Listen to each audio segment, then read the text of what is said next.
So, if you want to carry out an analysis of what happened and why it happened, the fact that the Pakistan army and its chief were under duress at the time that this happened is known to everybody, and therefore there was a need for him to revive not only his image but that of the Pak army itself.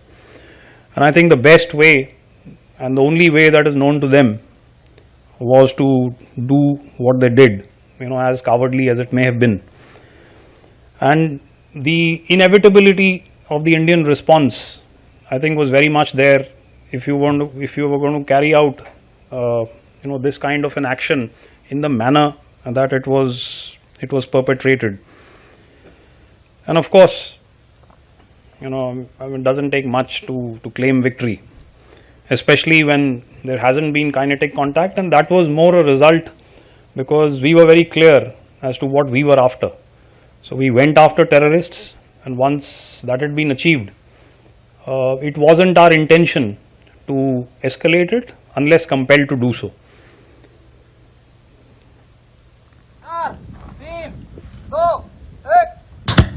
So there was also cross-border firing by Pakistan immediately once the terror targets were engaged. You can see the number of ceasefire violations on the top, and this carried on for a while.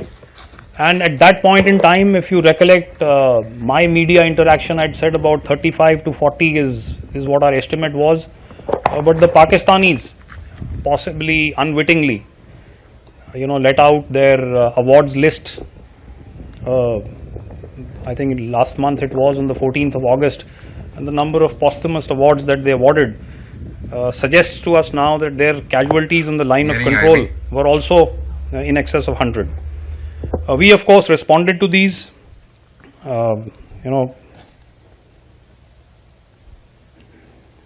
You can see some of the actions that were carried out on the line of control, and we were of course prepared for this.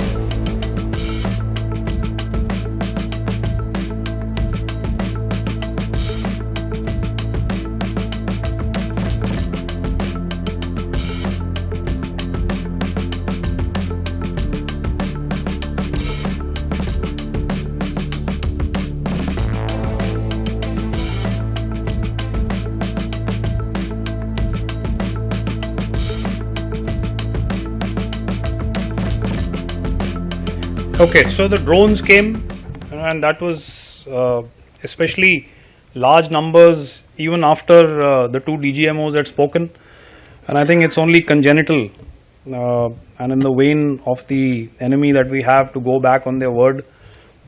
And the drones came after the two DGMOs had spoken, and there was some kind of an understanding to cease hostilities. You saw some of those engagements, and you can see that retaliation, rockets, drones, I think everything was a dismal failure, and I think in large part to the very strong integrated air defense that we could put up. And you can see on the left that a variety and class of drones was utilized in an attempt to cause casualties and damage to men and material, but everything was a dismal failure. On the right you can see one of the missiles that was utilized. So this of course then led us to swing the Indian Air Force into action, and in precision strikes that they carried out on the night of the 9th and 10th of May, now we hit 11 of their air bases, and of late I think the air chief has spoken about that. If you see, 8 air bases, 3 hangars and 4 radars were damaged. Pakistani air assets were destroyed on the ground. So we know for sure that one C-130 class of aircraft and one AEW, 4 to 5 fighter jets, and of course there were assets that were also destroyed in air. And we now know that the world's longest ever ground to air kill at 300 kilometers plus, and 5 of course high-tech fighters. I think the impunity with which these attacks were carried out is what is significant.